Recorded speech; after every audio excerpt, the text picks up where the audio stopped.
राधा वल्लभ श्री हरिवंश। ययाति का देवयानी के साथ विवाह, शुक्राचार्य का श्राप और पुरु का यौवन दान। वैशंपायन जी कहते हैं, जन्मेजय एक दिन की बात है। देवयानी अपनी दासियों और शर्मिष्ठा के साथ उसी वन में क्रीड़ा करने के लिए गई। अभी वह विहार कर ही रही थी कि नहुष नंदन राजा ययाति भी उधर ही आ निकले। वे खूब थके हुए थे, जल पीना चाहते थे। देवयानी शर्मिष्ठा और दासियों को देखकर उनके मन में जिज्ञासा हो आई और उन्होंने पूछा, इन दासियों के बीच में बैठी हुई आप दोनों कौन हैं? देवयानी ने उत्तर दिया, मैं दैत्य गुरु महर्षि शुक्राचार्य की पुत्री हूँ और यह मेरी सखी दासी है। यह दैत्यराज वृषपर्वा की पुत्री है और मेरी सेवा के लिए सर्वदा मेरे साथ रहती है। इसका नाम शर्मिष्ठा है। मैं अपनी सब दासियों और शर्मिष्ठा के साथ आपके अधीन हूँ। आपको मैं अपने सखा और स्वामी के रूप में स्वीकार करती हूँ। आप भी मुझे स्वीकार कीजिए। आपका कल्याण हो। ययाति ने कहा, शुक्र नंदिनी, तुम्हारा कल्याण हो। मैं तुम्हारे योग्य नहीं हूँ। तुम्हारे पिता क्षत्रिय के साथ तुम्हारा विवाह नहीं कर सकते। देवयानी ने कहा, राजन, आपसे पहले किसी ने भी मेरा हाथ नहीं पकड़ा था। कुएं से निकालते समय आपने मेरा हाथ पकड़ लिया, इसलिए मैं आपको अपने स्वामी के रूप में वरण करती हूँ। अब भला दूसरा कोई पुरुष मेरे हाथ का स्पर्श कैसे कर सकता है? ययाति ने कहा, कल्याणी, जब तक तुम्हारे पिता स्वयं तुम्हें मेरे हाथों सौंप नहीं देते, तब तक मैं तुम्हें कैसे स्वीकार कर सकता हूँ?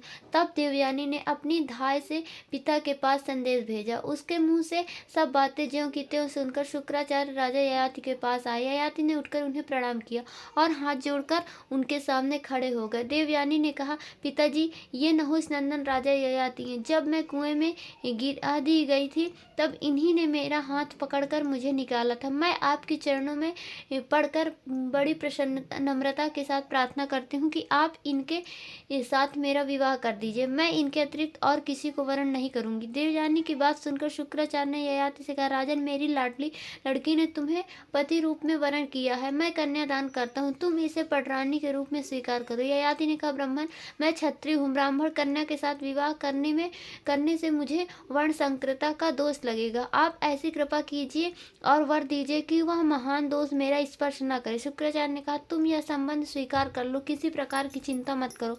मैं तुम्हारा पाप नष्ट किए देता हूँ। तुम मेरी पुत्री को पत्नी के रूप में स्वीकार करके धर्म का पालन करो और सुख भोगो। बेटा, वृषपर्वा की पुत्री शर्मिष्ठा का भी तुम उचित सत्कार करना, परंतु उसे कभी अपनी सेज पर मत सुलाना।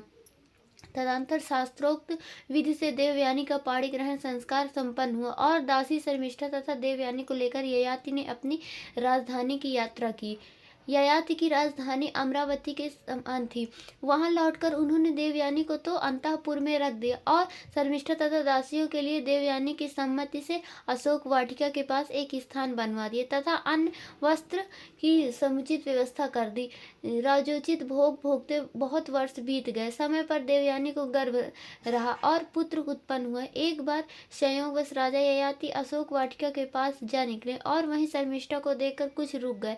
राजा को एकांत में पाकर शर्मिष्ठा उनके पास गई और हाथ जोड़कर बोली, जैसे चंद्रमा, इंद्र, विष्णु, यम और वरुण के महल में कोई स्त्री सुरक्षित रह सकती है, वैसे ही मैं आपके यहाँ सुरक्षित हूँ। यहाँ मेरी ओर कौन दृष्टि डाल सकता है? आप मेरा रूप, कुल और शील तो जानते ही हैं। यह मेरे ऋतु का समय है। मैं आपसे उसकी सफलता के लिए प्रार्थना करती हूँ। आप मुझे ऋतुदान दीजिए। राजा ययाति ने शर्मिष्ठा के कथन का औचित्य स्वीकार किया। उन्होंने उसकी प्रार्थना पूर्ण की। राजा ययाति के देवयानी से 2 पुत्र हुए, यदु और दुर्वसु। शर्मिष्ठा से 3 पुत्र हुए, द्रुहु, अनु और पुरु।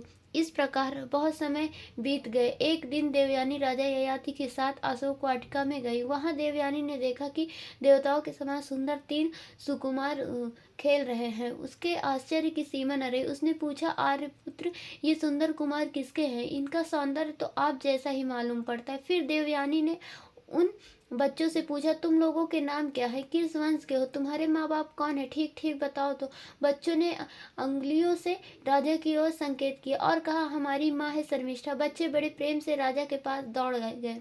उस समय देवयानी साथ थी, इसलिए राजा ने उन्हें गोद में नहीं लिया। वे उदास होकर रोते रोते शर्मिष्ठा के पास चले गए। राजा कुछ लज्जित से हो गए।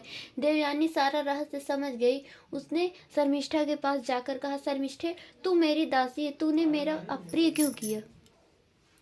तेरा आसुर स्वभाव मिटा नहीं, तुम मुझसे डरती नहीं। शर्मिष्ठा ने कहा, मधुर हासिनी, मैंने राजर्षि के साथ जो समागम किया है वह धर्म और न्याय के अनुसार है, फिर मैं डरूं क्यों? मैंने तो तुम्हारे साथ ही उन्हें अपना पति मान लिया था। तुम ब्राह्मण कन्या होने के कारण मुझसे श्रेष्ठ हो, परंतु ये राजर्षि तो तुम्हारी अपेक्षा भी मेरे अधिक प्रिय हैं। देवयानी क्रोधित होकर राजा से कहने लगी, आपने मेरा अप्रिय किया, अब मैं यहाँ नहीं रहूंगी। वह